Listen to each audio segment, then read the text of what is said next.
नमस्कार मंडळी. तर आज बघा मला 5 किलोची पोह्याची ऑर्डर आलेली आहे. तर बघू शकताय. तर त्याच्यासाठी मी पोहे भिजवून घेतलेत. कांदा झालेला आहे भाजून. आता पोहे घातलेत मी पातेल्यामध्ये. आता आपण मिक्स करून घेऊया. आणि इथे मी कांदा कोथिंबीर चिरून ठेवलेले आहे, शेंगदाणे काढलेत, मिरची चिरून ठेवलेली आहे. आता आपण पोह्याला घेऊ फोडणी घालून. तर इथे मी पातेल्यामध्येच पोहे करणार आहे. आता आपण याच्यामध्ये तेल घालूया. तर माझ्याकडे पातेलं छोटा असल्यामुळं मी थोडे 2 वेळा करून घेणार आहे, कारण की माझ्याकडे मोठं भांडं नाही. तर तुम्हाला कोणाला नाश्ता पाहिजे असेल तर मला नक्की कमेंट करून सांगा. पुण्यामध्येच इथे इस्कॉन टेम्पलला.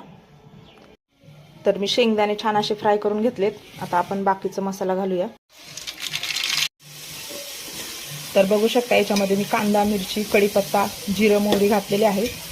आता आपण असं मस्त कांदा भाजून घेऊया.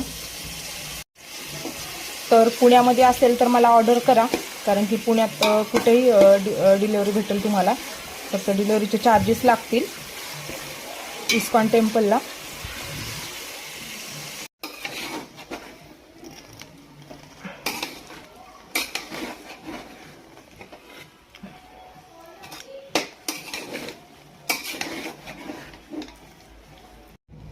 तर बघू शकता मंडळी, आपल्या ऑर्डरचे पोहे तयार झालेले आहेत. तर तुम्ही पण नक्की ऑर्डर करा, ज्यांना पाहिजे असेल त्यांना.